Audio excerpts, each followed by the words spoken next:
When did I first know that Aboriginal people lived on this island before white people came and claimed it as their own?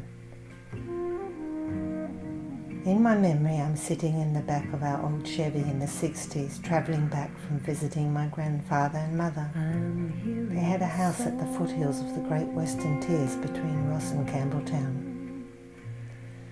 As I now travel through this rocky landscape, I know that this country is the country of the Rocky Creek Nation. When I was a child, I saw these long stone walls stretching for kilometres across the country. Did my grandfather tell me it was part of the efforts of containment and rounding up Aboriginal families to clear the land for the early settler invasion? These rocks represent a visual clue to the imprint of the violent black wall. It still scars across the landscape. There's no signage. Or is this just the work of my imagination? I'm hearing a song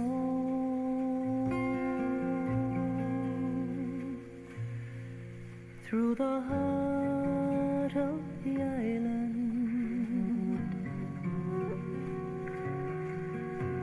not like a word.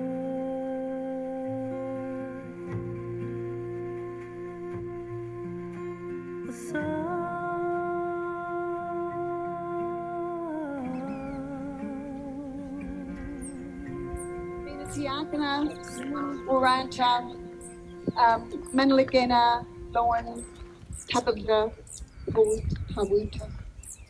My heart sings today, for we again meet on our ancestral lands with our families and friends to honour our great ancestor Manalagena and our ancestral grandmothers Plinkarena, Waitamutiena, Tanga Utara, Tickleturmi, Waialubra, Pulverina, Wapiti and Motakawaja.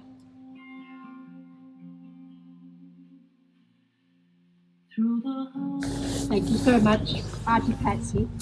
So as your proud and grateful patron, it's a great pleasure to be here again, walking with you on Truwerna country to celebrate Manalagena Day. And I'd like to acknowledge the contemporary Tasmanian Aboriginal community who have survived invasion and dispossession, and yet who continue to maintain their identity, their culture, and their Indigenous rights. And today, of course, we're here to celebrate that continuity of that culture and to rejoice in the resilience of the descendants of Manalagena, which has ensured that we do have a thriving Tasmanian Aboriginal community and that our island of Tasmania is enriched by your culture. When the British arrived in 1803, our life world changed forever. Our ancestors were the first to agree to go into exile. They left from the beach below us, and like Manalagena, many would die in exile.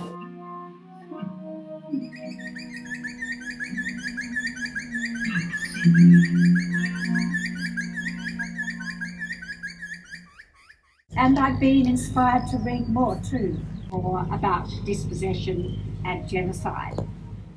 So instead, Manalagena was promised that if they left the mainland temporarily, they would be able to return. And I lament the fact that our colonial authorities made promises to our Indigenous people that were never kept, and that they were deceived by such promises.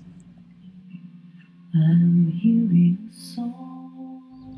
But I am confident that there's a growing appreciation that the story of the past does not need to be the story of the future, and that there is a strong desire by non-Indigenous Tasmanians to do more, to make positive steps to redress the past.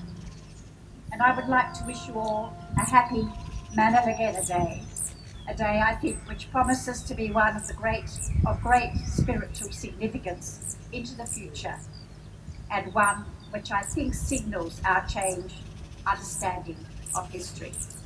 Thank you.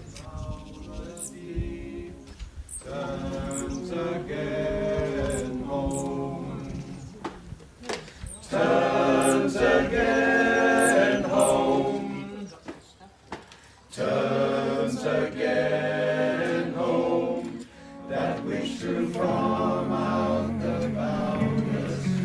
on the yellow